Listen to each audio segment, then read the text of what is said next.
I am here to talk about a very exciting hackathon happening this week. In fact, it's happening in less than 24 hours. And there has been quite some updates since I last came on this stream on Friday, where I presented the latest bounties that were added, and I talked about the marketing bounty.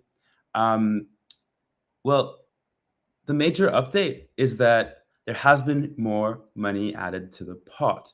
Now, for those that are listening that are new to what this hackathon is about, that are maybe not even planning to attend, I do want to spend just a short intro about what this hackathon is about and why are we hosting it at the Web3 Summit and bringing together all these partners and different bounties. So the main intent is to drive innovation in Web3. So we've connected a lot of different partners together to give developers the chance to actually tinker with their respective technologies and build proof of concepts that then will get judged, and the winners of the proof of concepts being submitted will have a chance to continue working on their ideas post-hackathon. I'm going to share my screen really quickly to share a little bit of excitement on what I meant when I said that there is more money added to the pot. The price pool is currently standing at just above $95,000 as the price of DOT has increased. Yes, very, very exciting for this hackathon organized by WebZero and hosted by the Web3 Foundation. So without further ado, I will give you an overview of what we have planned today. Today is special because we've got Solana Super Team Germany presenting their bounties. And then we're joined by Reza from the Web3 Foundation, who will be talking about the Kusama bounties, diving a little deeper. But there's one more thing. We are actually joined today by 3 builders that are going to be participating at the hackathon and hacking on, well, they'll let you know. I want to highlight just some housekeeping things before I invite Mike on the stage, where he'll talk about the Solana bounties. So real quick housekeeping.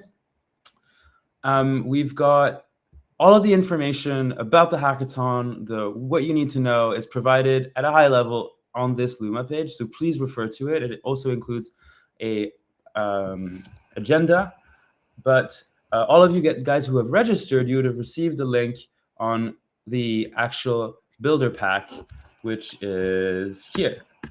In fact, these are the bounties directly, but if you go to the link that was shared, this is the entry point for all of hackers, where all of the information that's communicated for people participating is here. So everything from like, when does hacking start? So hacking starts officially at 2 p.m. 2 p.m. tomorrow is when hacking starts. And submissions are due at 1:30 on the Friday, the last day of the hackathon. So yeah, again, guys, like it should be pretty clear. We've also added the judges, and all of the bounties are detailed here.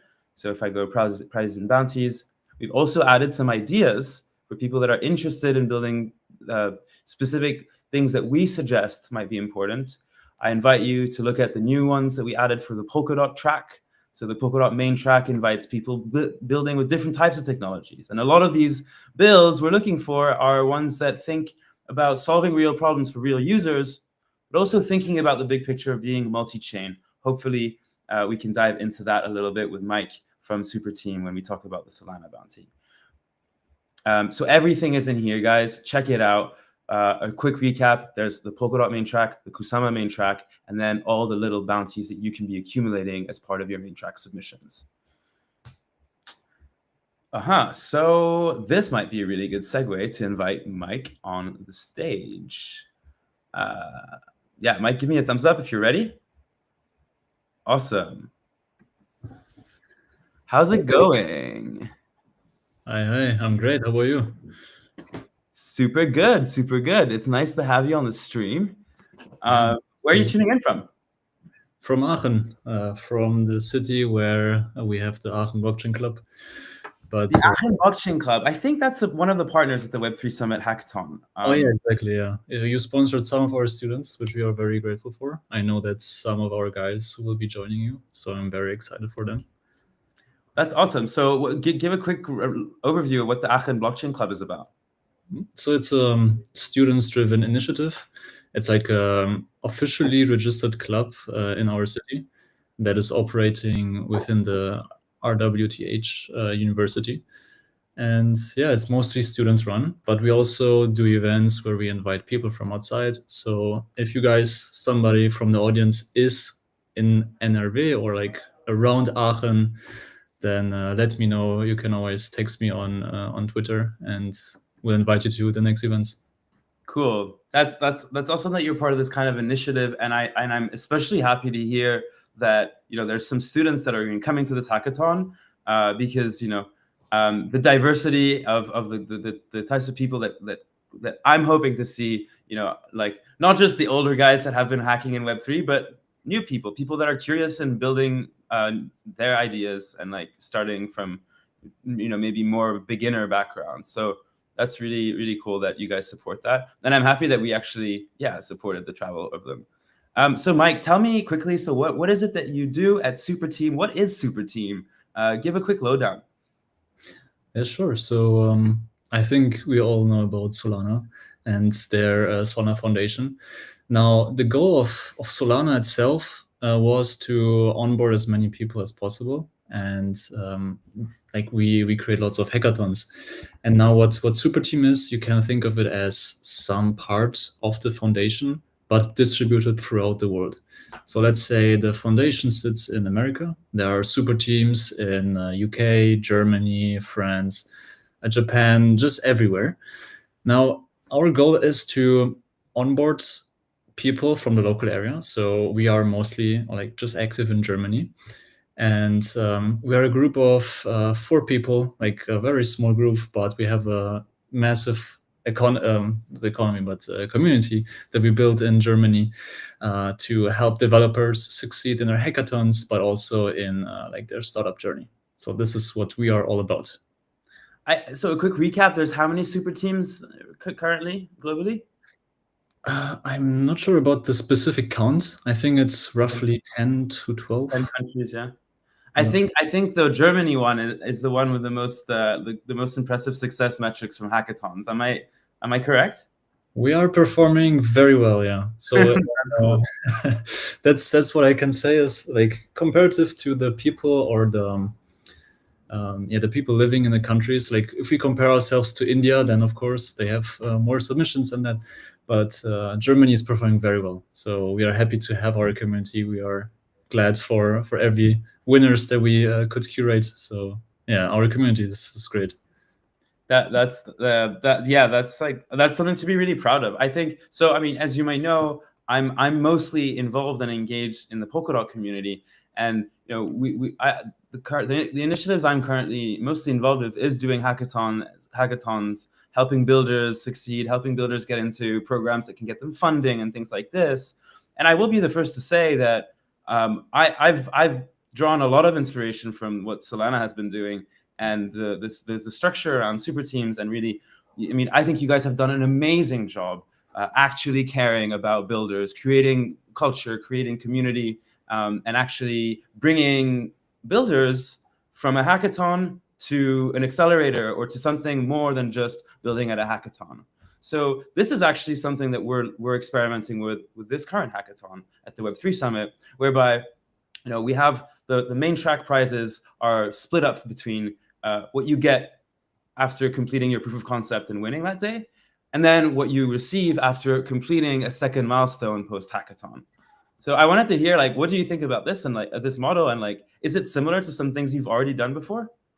It's actually something I've never seen before in like how you structured it. Usually what I see, and I've been on lots of hackathons, not only like Solana ones, but ETH Globals all around the world and stuff. So I have my fair share in this, and I've only seen it the way that once projects win, they just like get the bounty itself, and then most of them just don't continue anymore, which is very sad because like we want people to take their idea and make a real startup out of it, and to gain even more than just the prizes. And how you created it is very nice idea. Like I just saw how you told me yesterday, which is I think it's very nice how you did it, because people will do the first half like right now, or like for this hackathon, and then start working further on, which is a very, very good idea to keep them So it's incentivized. an experiment, and that's why we're here. That's why we're collaborating, I think, and I think this is a good segue to, what could come out of a hackathon that's bringing together very different technologies and ecosystems and communities. So I think, I mean, I'm especially excited to see people coming in to build things that that they would be building things with this tech stack that they're most comfortable with. I want to note, Mike, in Berlin, can you guess what the top three developer basically the top three tech stacks from the developers that are attending the hackathon? Can you guess what they are?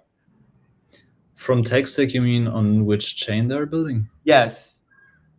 I would hope or think that Solana would be like very far up there, because we are That's very correct. big. So Solana should be there, of course. Then yeah, like EVM based chains like Ethereum, probably like most prominent ones. And yeah, is Polkadot It's also? in the top three. So it's basically, it actually goes like this. It's Ethereum, Solana, and then Polkadot. I Um, see. and so as an organizer, this is where I say, I realize I don't want to force people to build things like with specific text they don't want to, because this whole hackathon is about building and shipping ideas that are going to be continued to be worked on, right? And so what is interesting, however, is that someone that's building a dApp on Solana that actually submits to the main track, all we require is that they need to show how they plan to integrate Solana, how they plan to integrate Polkadot to their dApp, whether it's a dApp or whether it's a community tool or whether it's a whatever it is they build. And back on the term of I said, this is all about an experiment. Let's see what comes of it. What I hope comes of it is collaboration, finding synergies between technologies and the people and communities involved. So now I'm going to give the floor to you, and I want you to step us through, what to expect as a hacker to be working on the Solana bounty. What are things that you're excited to see, and anything else that you want to cover regarding like resources, things like this.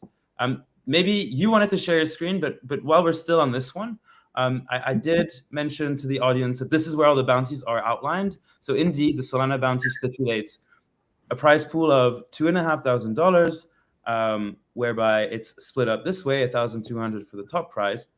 And we've already provided a few ideas. I think this kind of adds a little bit of color to those that are still perplexed that what an integration with a possible Polkadot project would look like, or what a builder starting on Solana and then like graduating to some other tech stack, maybe Polkadot, what that could look like. So think, what like the integration of USDC across blockchains. We have tools that we could do these things. That's one example. Mike's going to go more into detail, but I'm just going through these examples really quickly. Identity and social features, but multi-chain, right? We're in a future right now where we shouldn't be siloed around blockchain. So here's an opportunity for those that are attending at this hackathon to innovate in these areas, and make the most of the best tech that Solana can offer, and then the best tech that maybe other chains like Polkadot could offer. The mobile stack one, I think, is an interesting one for those that are more on mobile. I know that the mobile SDK on Solana is super popular now, growing a lot of popularity and robust. So I think that would be a good one to look into also. And then there's a bunch of ideas. But Mike, you maybe take the floor on the stuff that you wanted to share. I think it's best that you show the audience what you prepared. Yeah, sure thing. Thanks, Sasha, for the intro. You basically showed lots of things. Yeah, I have just the very same screen as you have. Nice. Formatted differently, so it's nicer for the stream. Okay, perfect. Yeah, so as you heard already, we have different ideas, but those are only ideas. So of course you don't have to work only for those tracks, but this is like a point where you can think of. Now, what we like to see, or what we recommend the audience to do, is that you don't have to particularly build on Solana only, but like you have the main tracks. Obviously, like most of you who are watching are interested in the main tracks, so you can try of a way or think of a way of how to integrate your app that you already thought of and integrate Solana with it. Now we have lots of different resources to do so.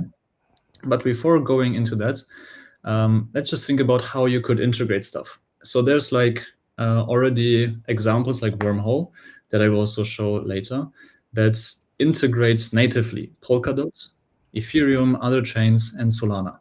So you could do cross-chain swapping, for example, with this USDC integration that you see here. That is like on-chain already existing that you can use, play around with it if it works for you.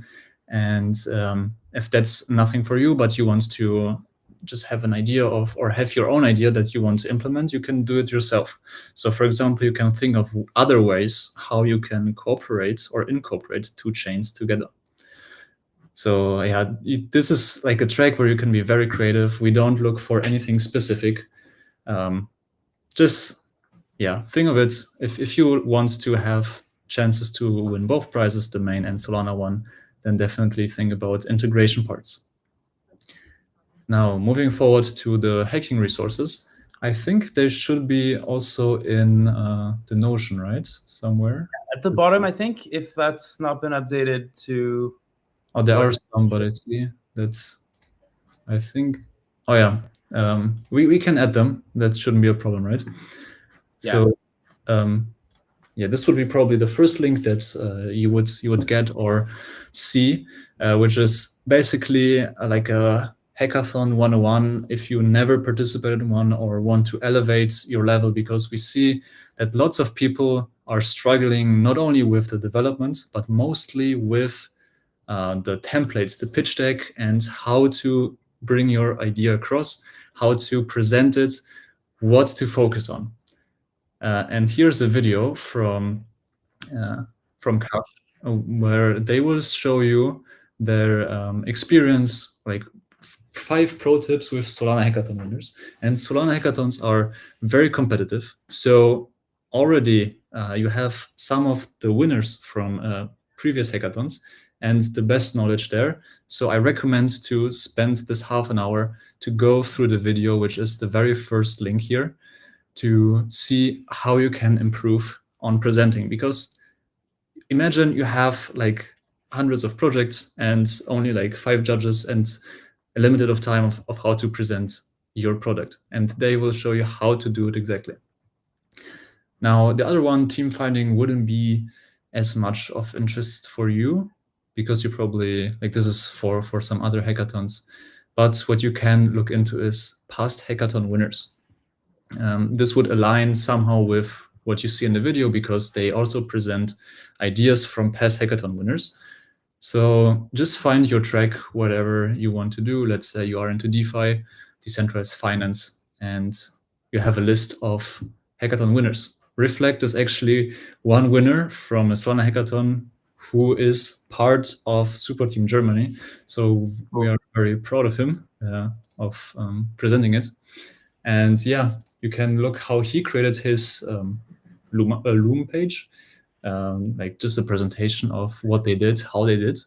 So I think Mike, just to interrupt you and pause for the audience here, like, this resource is an incredible resource for people coming into the hackathon and that are not too sure about what good submissions look like, because these are already the ones that won anyways. And I think I can, if you go back to the past hackathon winners, like check it out, guys. Like, it literally has like what the URLs to the current pitches that they put up, the idea itself, and probably even a GitHub repo. I mean, this is a really good resource for anyone coming to any hackathon, I believe.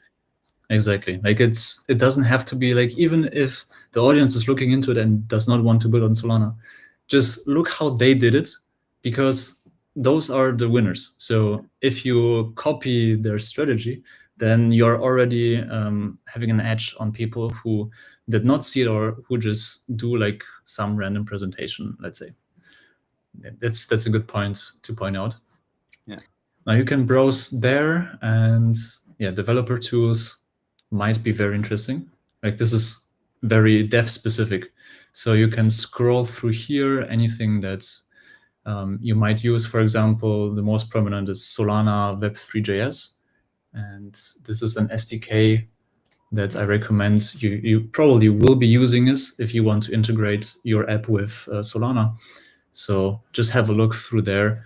But most likely when you develop a product or a hackathon, you have in mind what you need, then you Google what kind of tech you need, and here you can find all the tech, like Arceum, which is an encryption-based product. Then you can find the tooling here. Also very, very powerful for developers. And when it comes to pitching itself, also not Solana specific, but this one is somewhat Solana branded. You don't have to use this, but there would be already a template of how you can look at a ready template that you can just use for your own product. So just feel free to copy it, align it yourself, how it works for you best. Then, of course, after the hackathon, we have to think about, do we want to create a product? Do we want to make a startup? Now, we have a list of more than 100 VCs that you can look into it. Of course, not now, but after you finish it and you want to continue with working, then here are all VCs on Solana that you could reach out to. Great. So this would be the one link where you can find all tools needed to succeed in a hackathon. Now, to have like more interaction, like when we talk about our bounty here in Solana, we think about integrating Solana and Polkadot. Now, I mentioned this before, and Wormhole would be a dev tool that already integrates, which is like a cross-chain bridging platform. And whenever you would need something like this, just use the tech stack that's already out there. In this case, it's Wormhole. So they have like a very powerful developer tools, lots of different stuff you can look into. And this would be like if you're more in depth already. So you can, let's say you want to create some chain, as you said, Sasha, that we have Solana, like Ethereum at the first place, Solana and Polkadot. Wormhole integrates all of them. So if you want like a full, truly synergy through all blockchains, then this would be. I mean, for me, the most obvious thing here, it's like we like as a holder of USDC from multiple chains, I shouldn't need to be jumping through hoops and signing from different devices and browsers and all of that to just move, say, my USDC on Solana to my USDC on Polkadot. And of course, there's technical reasons why it is a little bit cumbersome, but maybe at this hackathon, people can start thinking about solutions to these problems. Exactly. And I think this is where the blockchain space is going, that we won't have just one chain and everybody's using one chain, but we will have multiple chains, and we need some kind of bridging and interoperability. So this is where Wormhole fixes this one problem. They are trying to bind or like to connect all chains together. So definitely look into that if you are doing some cross-chain stuff. And for general Solana basics, there's this link that we will also put down here under developer tools. And basically what this does is, if you don't have any knowledge about Solana whatsoever, you can click on Build Now, and there it teaches you the Solana basics. For me, it's currently in German, so I think if you would open up yourself, it will show in your local language. And here you will learn how to build with like a playground. We have solpg.io, where you can develop your own smart contracts. And I think Polkadot is also Rust-based. So people who are already building on Polkadot would be familiar with the programming language that also smart contracts use on Solana.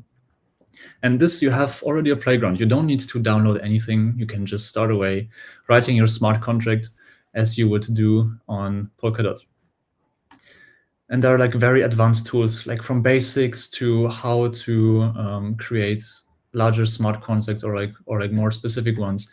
So I would suggest this would be the starting point for people to start working on Solana and who wants to get into detail of the tech stack that they use. Definitely one aspect that you should look into. Super cool. And yeah, okay. We also can mention the idea page. Of course, this idea page, most of the stuff wouldn't be for this hackathon specifically because you want to build cross-chain, but you might get some ideas and change them of how you would like them to be. Like, let's say you have this crypto loyalty program, you can take this idea and like customize it for your own needs and for the hackathon itself. So definitely there are lots of sources out there that you can use if you don't have any ideas, or like dev tools if you want some cross-chain bridging and interoperability stuff. Mm-hmm. Yeah, I want to point out that that like some cool synergy-centric ideas don't necessarily have to be deeply technical in terms of their implementations. They could be social hacks. They could be things that bring communities together through even maybe a Web2 app. So I just want to put that out there. Yeah, definitely. So you don't have to necessarily be deep into the tech.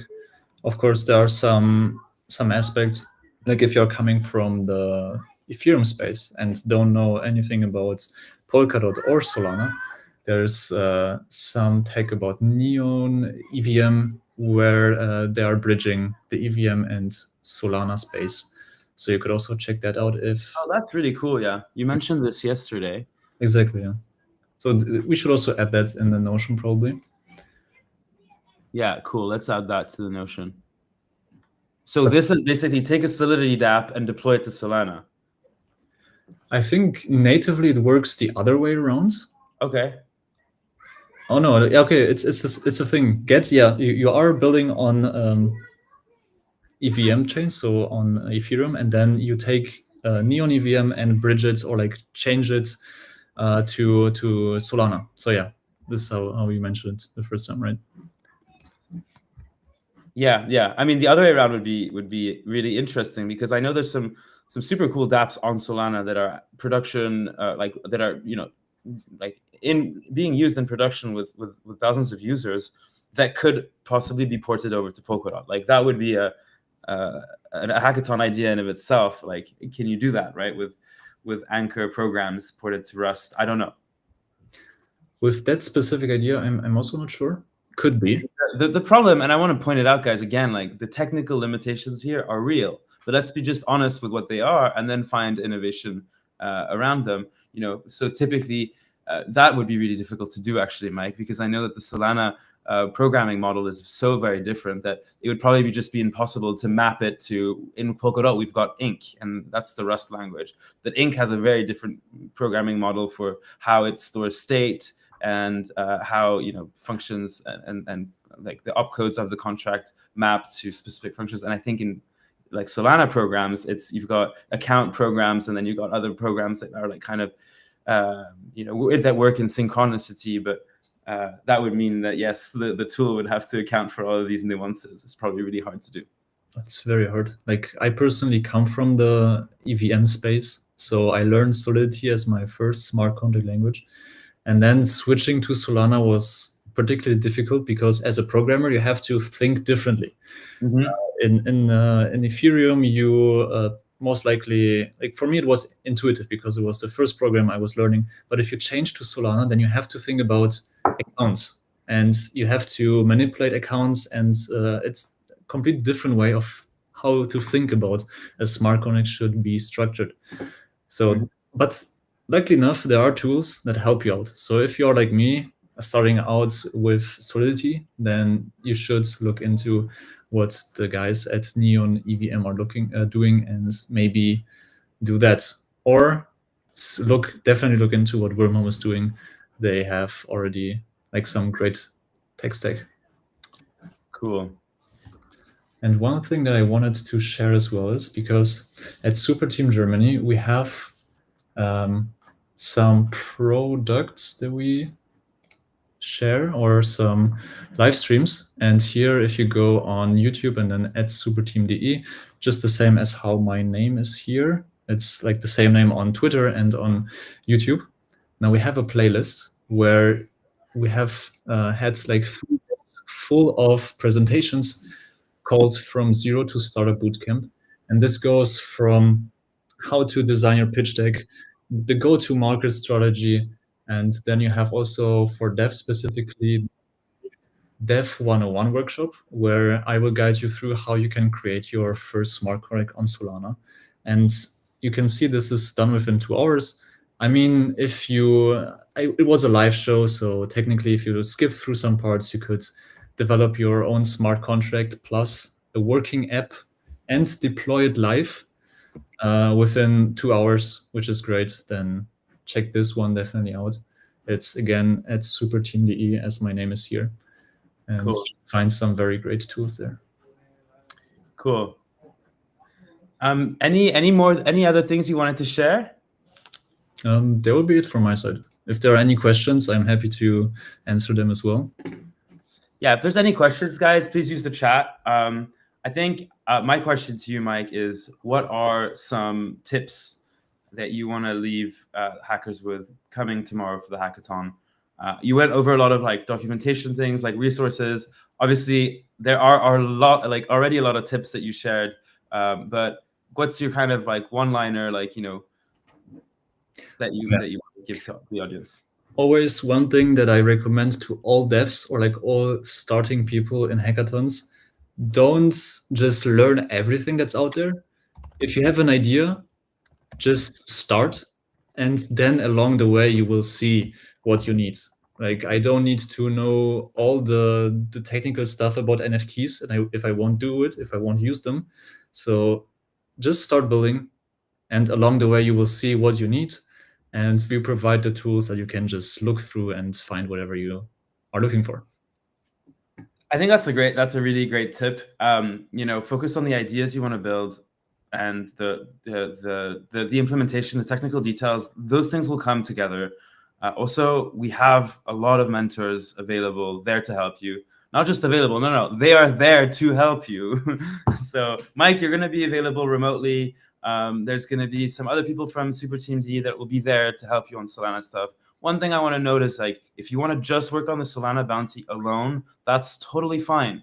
We do encourage you, like Mike also hinted to, is build something that you can submit to the main track, because how cool would it be that you actually win something that then you get to continue building post hackathon. And we've given a lot of like tips to devs thinking like about what we believe would be helpful things for them to get prepared. But I think I want to cut to the chase here and invite some of our guests that have been waiting in the green room for the beginning of this chat. So I don't know if you know this, Mike, but did you know that there's a special team of devs that's going to be hacking at this hackathon called the Cracked Devs? I didn't hear about any special devs. Like, what makes What do we mean by special devs? Well, you know what? I mean, all it is we've decided to support and curate a group that will be a team at the hackathon, and they'll be hacking on, well, we're going to find out, but I'm going to bring them right on right now so I can let them introduce themselves. And I also want to bring them on to hear their insight, to add anything regarding the tips that you're giving builders. As well, the one thing I will say about these our guests that I'm going to bring on is that they have a few hackathons under their belt. So let me bring them on. And yep, hey, there's Zach, Gil, Armando. How's it going, Crack Devs? Hey, excited to board the plane, head out to Berlin tomorrow, and start hacking. Very, very excited. So where are you flying in from? I'm flying in from New York City. Super cool. Gil, tell us a little bit about you and where are you flying in from? I am here in Berlin. I've been having a hackathon spree, just going from one hackathon to another one, like like intervals between of like 1 week to week. Yeah, not Your audio from is super amplified. Maybe you've been like recording a very, very fine instrument that needs the gain to be really up, or you have some issues with your mic, but that's fine. Maybe you can just tone it down a little bit because it came out a little hot. But you said, "Hey, you're in Berlin now. I know that." yeah. And yeah, you've been on the hackathon circuit for now several months. Yep, and yeah, I need to set up my audio stuff then. Okay, I'll put Armando on the spot. Armando, a little bit about you. Like, where are you tuning in from? I was in Frankfurt. I was in Paris before that in another hackathon, and now I'm in Berlin. You're already in Berlin. Cool, super cool.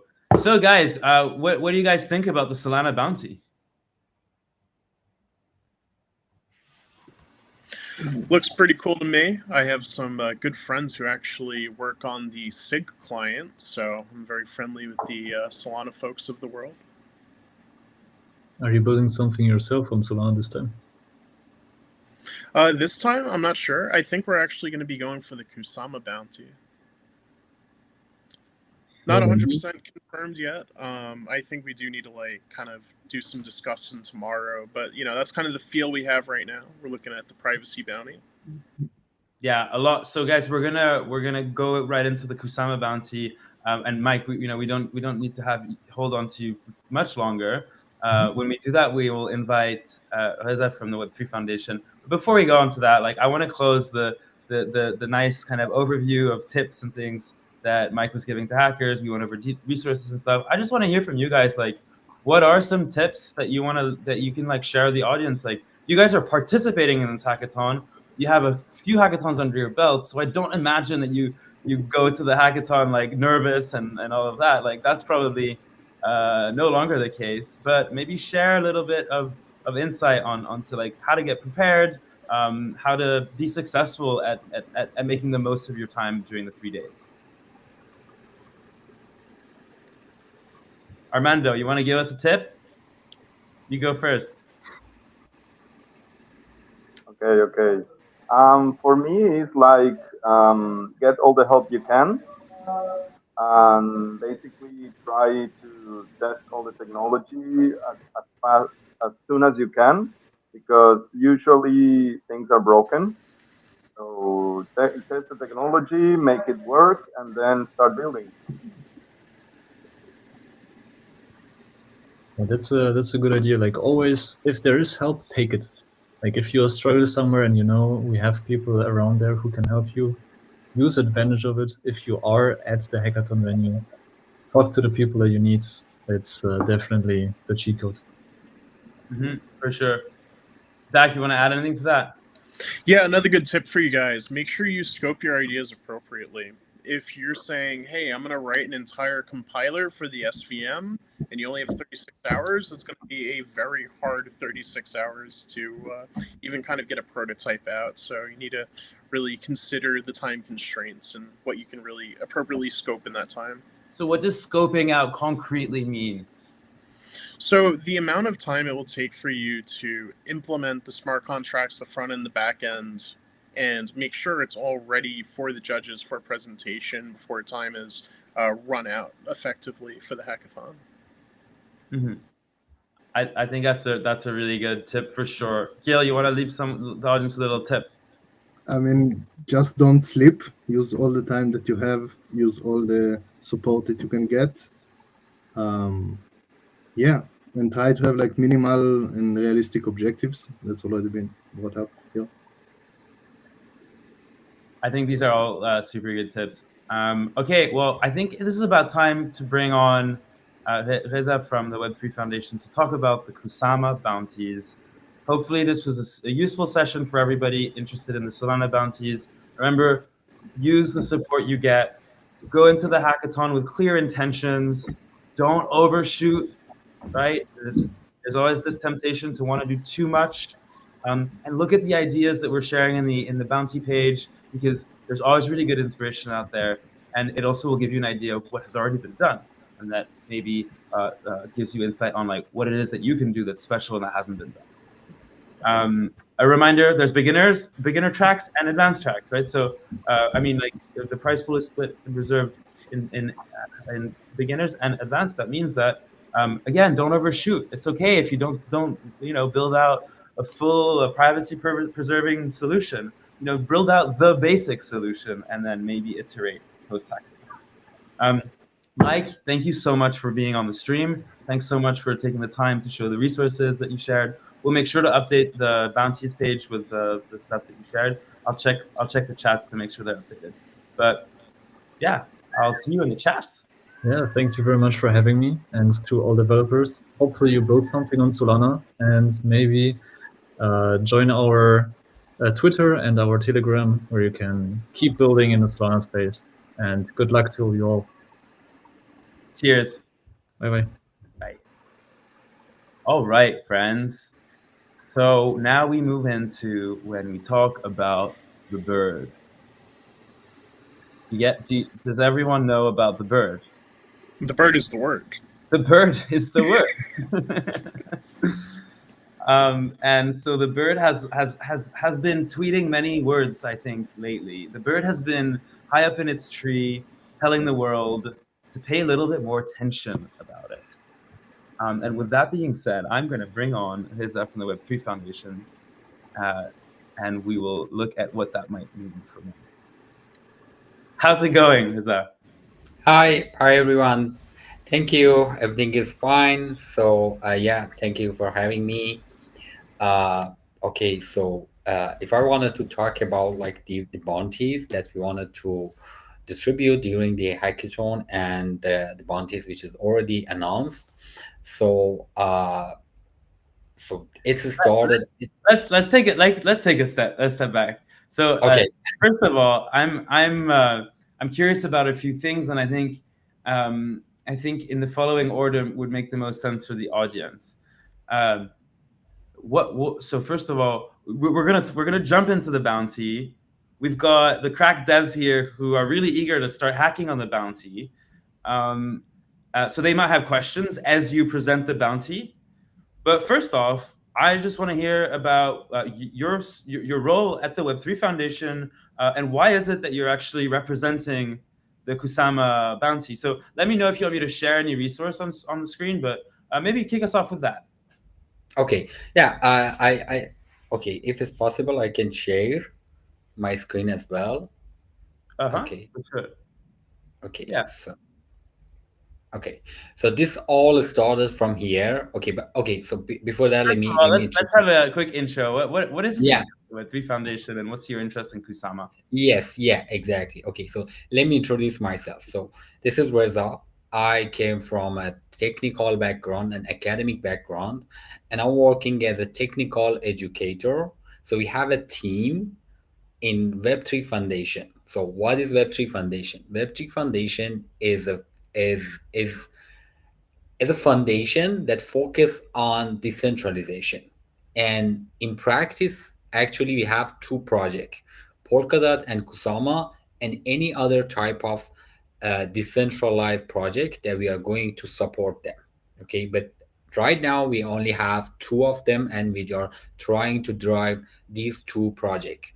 But when it comes to talking about this technical stuff, as I said, I came from an academic background. I did my PhD and postdoc in blockchain and AI integration at UBC. But even doing that, there are a lot of like topics which is difficult to understand. So I'm working with the technical educators team. So this is an initiative that we have in Web3 Foundation to provide and distribute this knowledge to everyone that wanted to jump into to that area. So this is the background and the technical team educator. So that's like a little bit introduction about like me and what we are doing. So let me give you an introduction about the bounty that we have.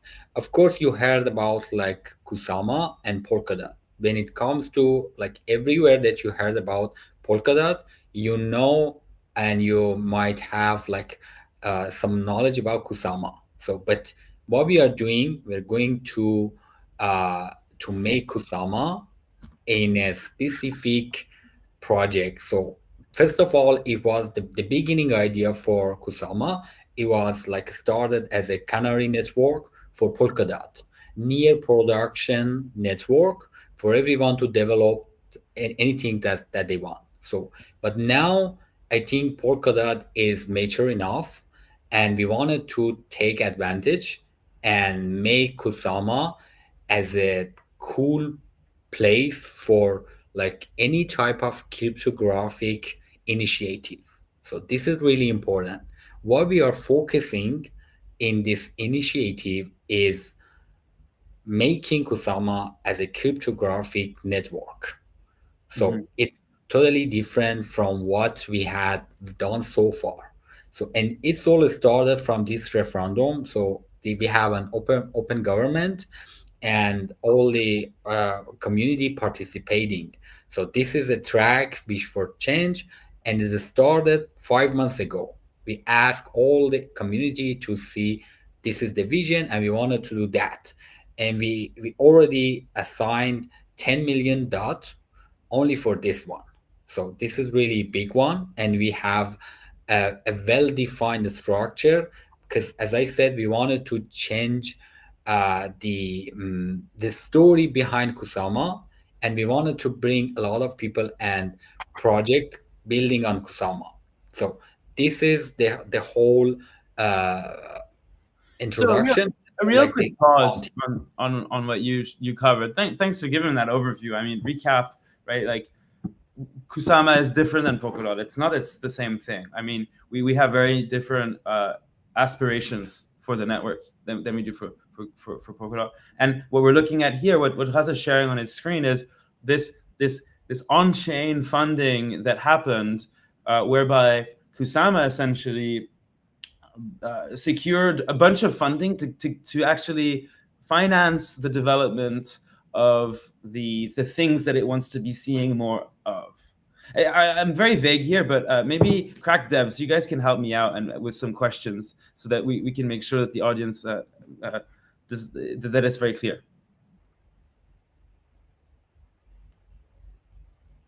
Like based on what we just covered, can you help by asking questions that you might have that's top of mind? For instance, the first question is, what do you mean by cryptography centric environment? I'd love to hear you elaborate. Maybe that'll be my first question. Yeah, for sure. We consider three main areas to building the project. As I said, it's a well-defined structure that we come up with that. So it should be in three main area. First one is social project, like any type of social activities that can be on-chain. The second one is proof of personhood. We're focusing heavily on proof of personhood project. Any type of proof of personhood project in terms of like learning, development, proof of concept, any type of project, it can be in this initiative. The third one is ZKP. So if we heavily focus on ZKP, and we have different type of project that we consider, and we are looking for those type of projects. So let me share my screen again. And so this is like what we are focusing on the vision. So this is the type of project that we are looking for. So in terms of ZK project, we're looking for like privacy pools, recursive pools, private smart contracts, ZK data availability, ZK Oracle, quantum resistant ZK, and proof of personhood project that I already mentioned. In terms of advanced authentication, like ZK secured biometric identity project, ZK audit, ZK pooling, ZK lottery, ZK ML, ZK learning, even ZK palettes that we need for the backend of Polkadot and Kusama project that we are working. So, and also like in terms of social impact projects, so let's say it is an example I just put here. So let's say supply chain, support supply chain for medical infrastructure, like refugee identities, or like sustainability management, and or like crisis response, like emergency aid systems. Those are categorized in a social impact project. So these are some uh, example of the project that we are looking for to bring into Kusama. So that's the type of project that we are looking for. I just want to stop here, and if you guys have any question, feel free to ask. But after that, I want to add something why this is really important for everyone, not on like developers that they're working and developing on Polkadot or Kusama. So because it's really important, and this is the first time that every developer can experience that. So if you guys have any question, feel free, and yeah, I will go continue. Is there any preference if you're creating cryptography for pallets, maybe like the chain itself, or making like a PR into Kusama, or maybe like smart contracts? It's okay. You're free to create any type of a smart contract or any type of like EVM based project that you just want to migrate to Polkadot. So you're free to create any type of a smart contract or any type of that from scratch, or just migrating from EVM compatible blockchain to Polkadot. So you feel free to do any of them.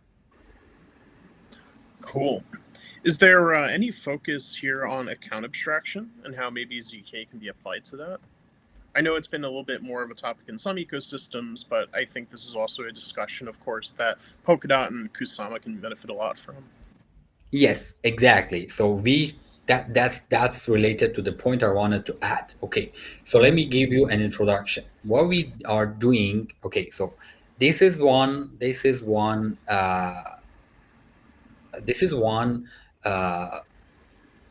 blog post that Vitalik just posted in April, and they're talking about long-term L1 execution layer, the proposal for replacing the EVM with RISC-V.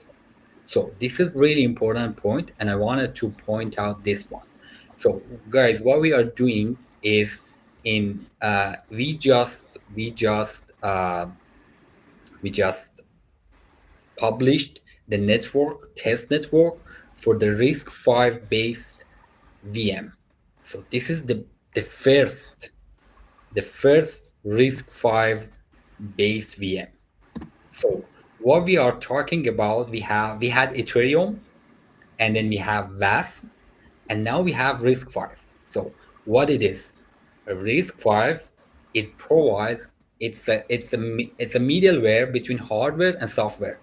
So you're not limited to any type of programming language or even in the hardware. So all the operation code and functions that you code in any language that you want, which is compatible with RISC-V, it can be executable right now on Polkadot and Kusama, both of them. So this is the first time that you can write a code in Solidity or Python or any type of RISC-V compatible language and just compile it directly. So we have a palette which is developed by the core team, and you just try to it should be compiled as a RISC-V, and then it would be on chain and on live, so you can test it. This is the first time in practice any developer, so it's a good opportunity for anyone that wants to work on this.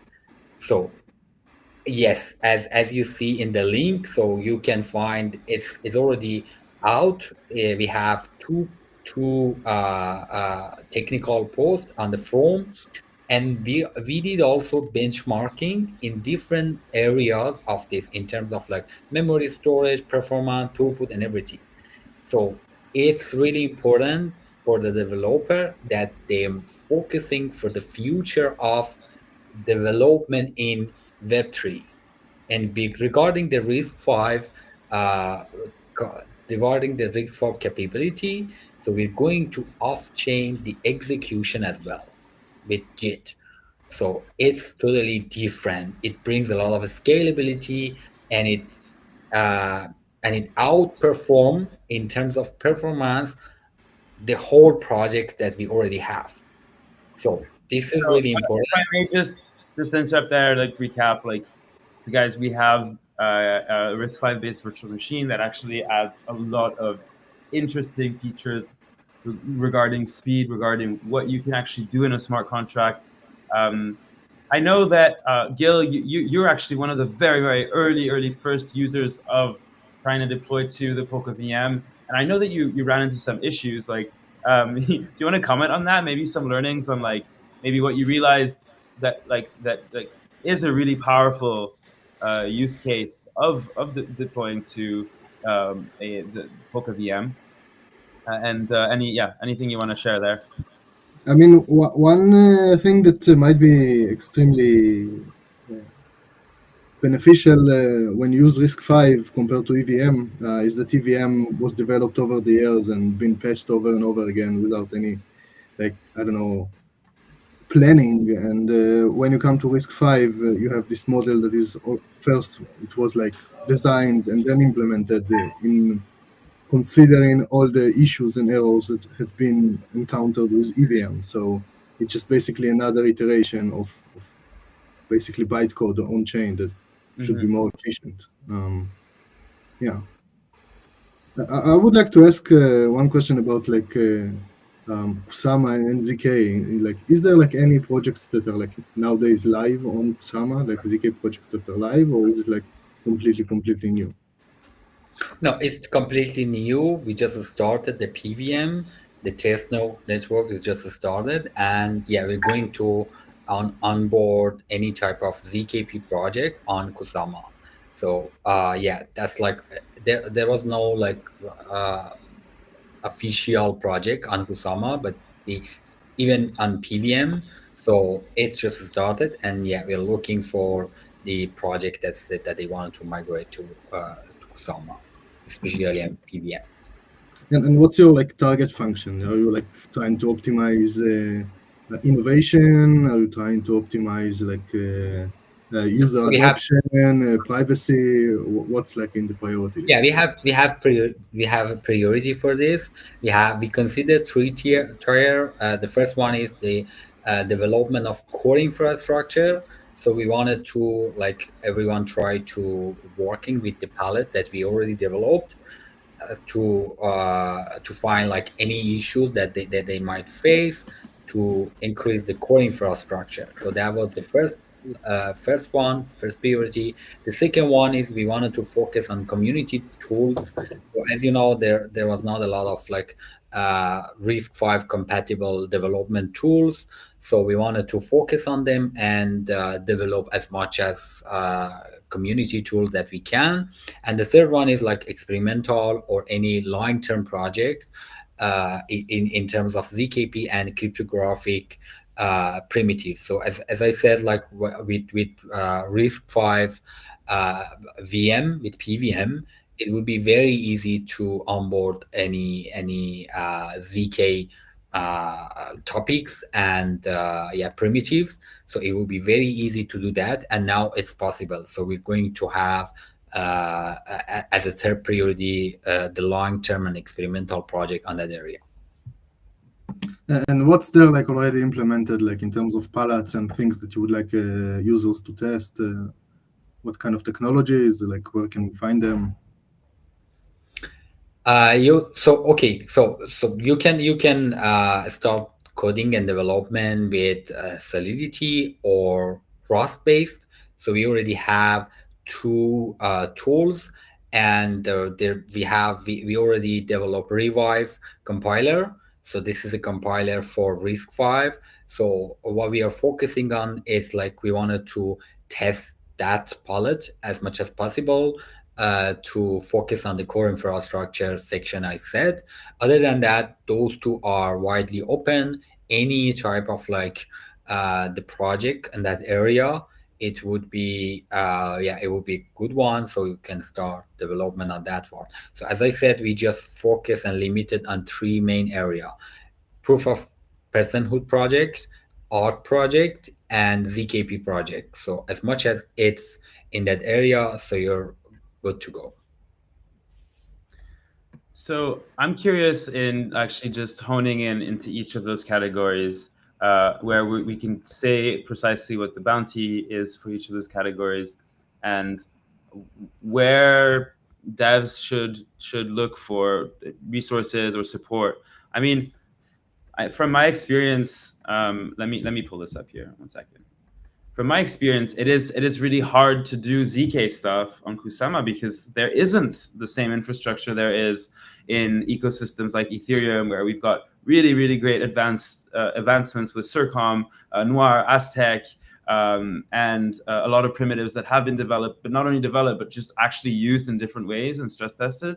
So let's talk a little bit about what tips, like concretely, can we give to people that are starting out, knowing that there isn't the same infrastructure. Anyone, just feel free to share your thoughts. Yeah, you guys can go first. So a recap, like one of the main tracks that I'm most excited about seeing people that are really thinking about how they can create dApps that are privacy preserving and that have primitives included to make things like private transactions or things like anonymity or just transparency, verifiability without revealing information. I mean, this is the realm of ZK and privacy.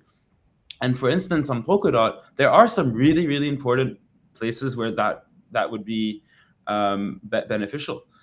For instance, OpenGov voting. I think that if we could have a zero knowledge voting system, that means that a lot more turnout would come out from people that maybe are afraid to vote because they don't want to be revealed as someone that is particularly on this side or on that side. And in the end, what happens is that they just abstain. So we could build these tools, right? But Razat, step us through what it would look like for someone at the hackathon that might want to build this. Where would they start? Okay, so we already provided some documents to starting with working with PVM. So in Polka assembly, it's provided a well documented structure how to start working with different palettes if depending on the development language. So you can use a lot of like resources that they are already available in Polka assembly.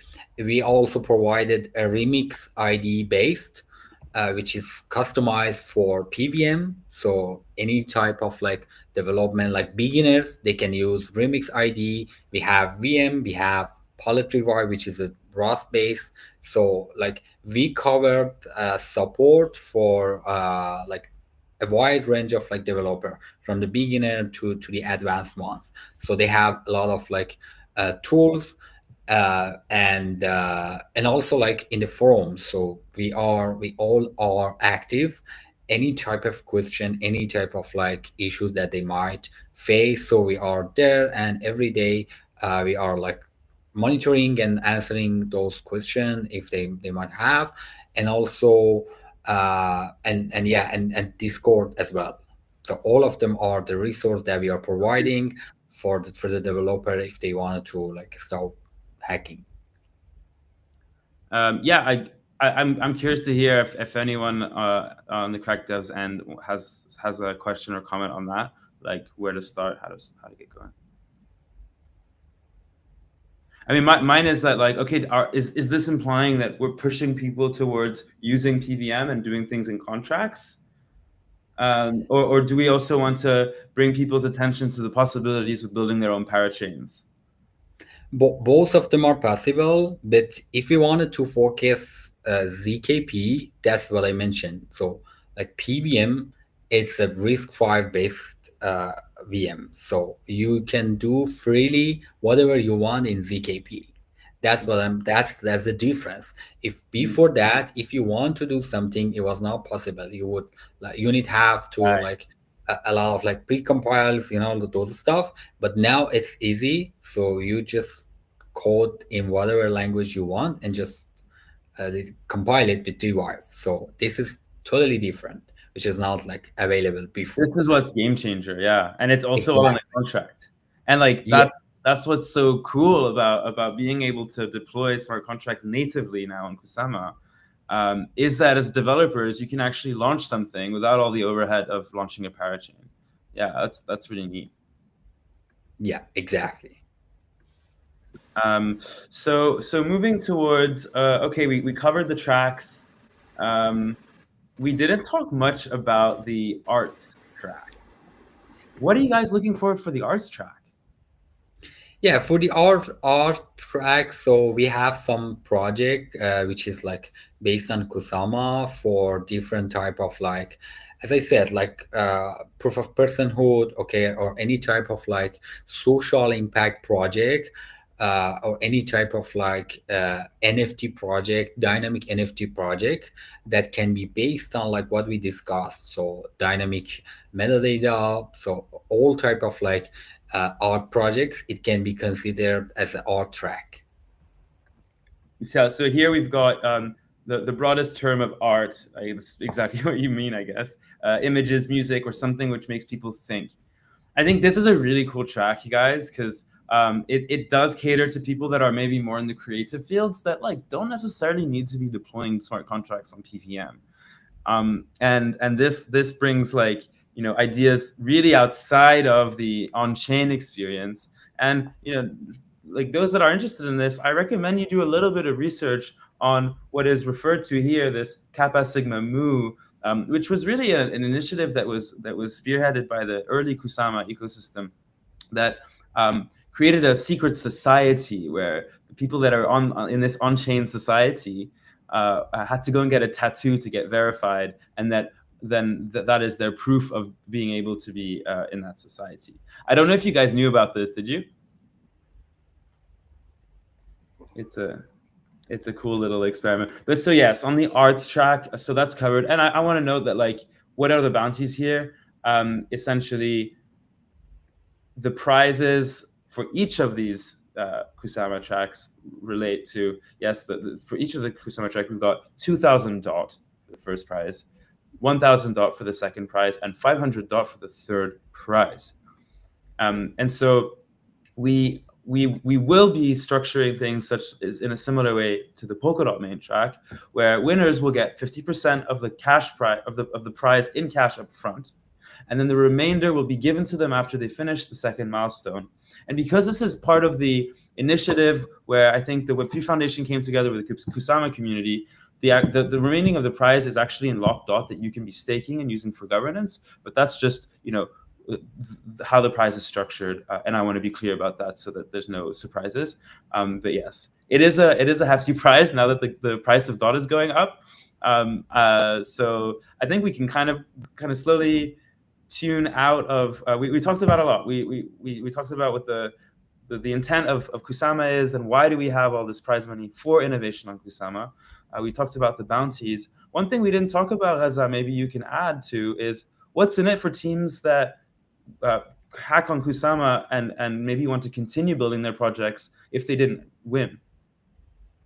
Yeah, so as I said, this just not only for the hackathon. So we already have the bounties, which is announced on chain, and so like everyone that we wanted to continue working on the project or the ideas that they started, so that they can be in touch with the whole team. So there are a lot of like possible options that they can continue working, and we will try to distribute the amount that we just like, which is already assigned for this. So there will be a lot of like options, and they can continue what they started based on that. Cool. So that's really nice to know for people that want to continue building. Armando, you have a question? Yes. Is there a limit on the tracks we can apply, or we can mix and match whatever we feel like? No, there's no limitation. So yeah, you can do that. It's okay. That's cool. You each can take one on. So actually, now I'm curious to get into the last segment of, you know, hearing from the devs here on the chat, on the stream, devs that are going to be hacking 24/7. I know Gil doesn't sleep when he goes to hackathons. I'm excited to see what comes out of this, guys. But I want to hear from you guys. Like, what are you interested in building? Like, have you thought about what you want to build? Given what Reza just presented, is there anything that kind of like inspires you in particular? I don't know. Share with us.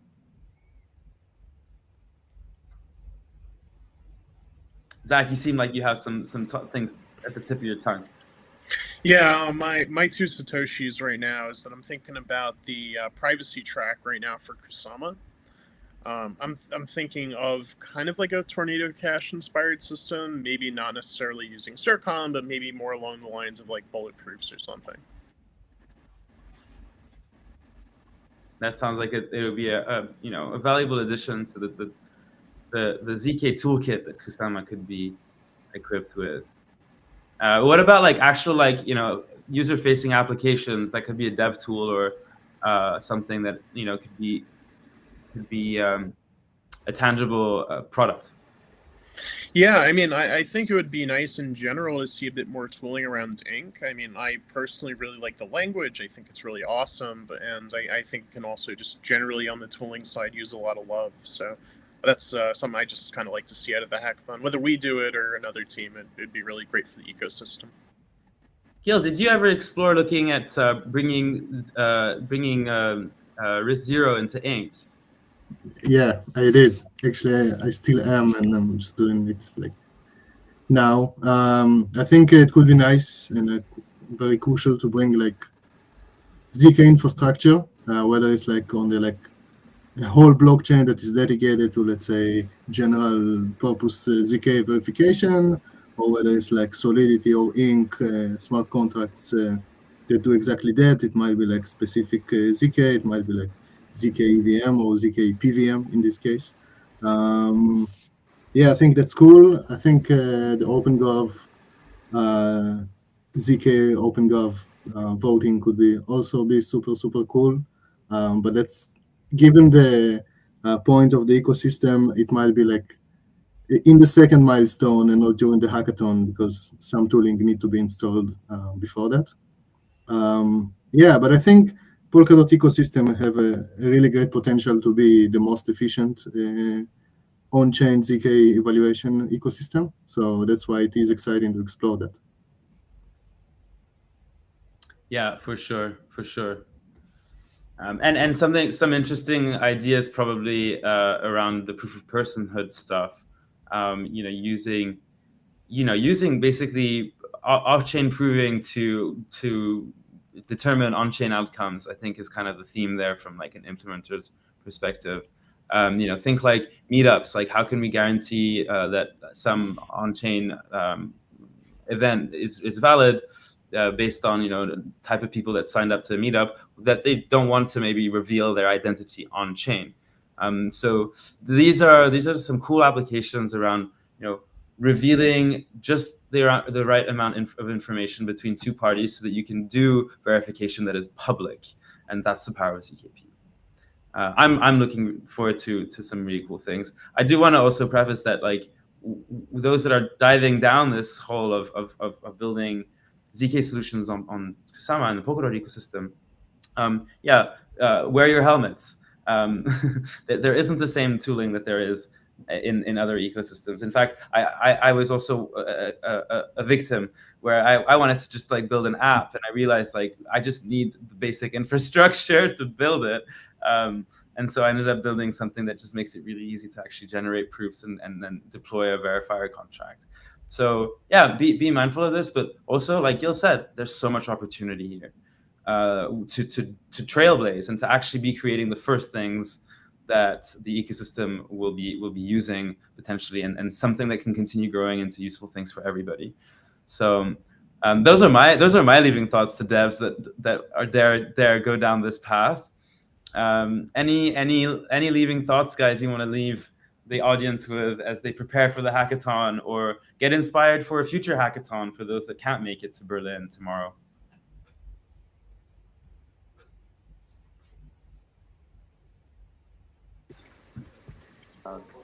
They should come to the hackathon. Come to the hackathon. Well, Reza, you will be there, I hope, if all goes well with your travel plans. Yeah, if everything goes well, I will be there, and yeah, we will meet like all the participants. But if it didn't, just try to give it a shot. Honestly, that's a big opportunity for everyone that they wanted to do something cool and learn at the same time. So this is really what like Kusama brings to the ecosystem, not only for their project and their network. They're providing this opportunity for everyone that they wanted to understand about the next, like I would say, the whole structure of the Web3 infrastructure. So it's really big one. So yeah, that's like what I can say. And also, like, let's just be honest, not beat around the bush here, guys. Kusama is Polkadot for the cool kids, right? Like, Polkadot is this like kind of suit and tie environment. Kusama is where we're experimenting, where we can try out new ideas. It is Polkadot for the cool kids. Yeah, So you're free to whatever you want. So Mhm. now we are providing something cool, and yeah, it brings a lot of freedom for you to try what you want. Yeah. Well, I think that concludes the stream. I think what I usually do is I just leave with a few final thoughts. There's um, there's a lot that we covered. We've been on for quite some time now, over an hour.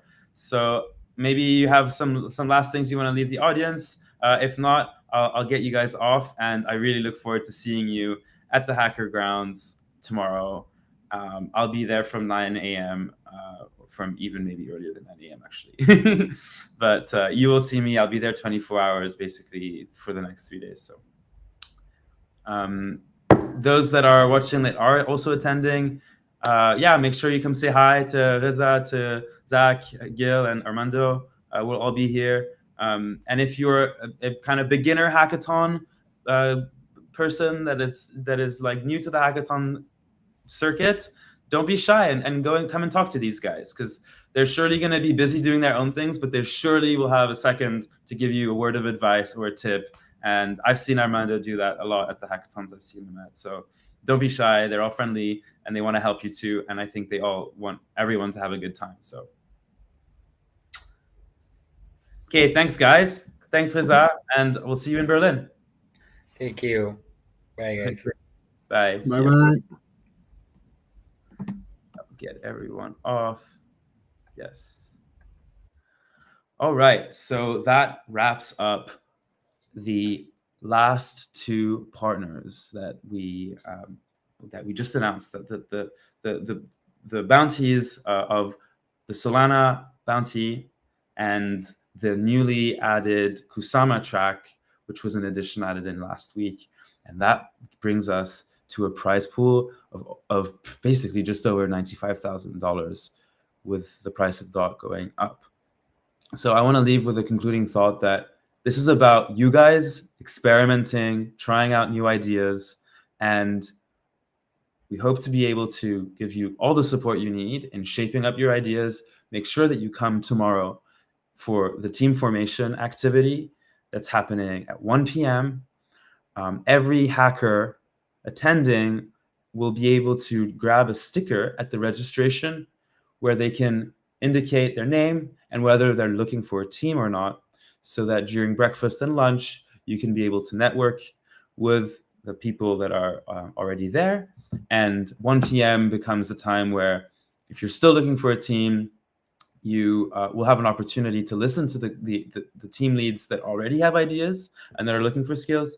But also, if you have an idea and you're looking for skills, you'll have an opportunity to just get on stage and tell the audience about your idea and what kind of skills you're looking for.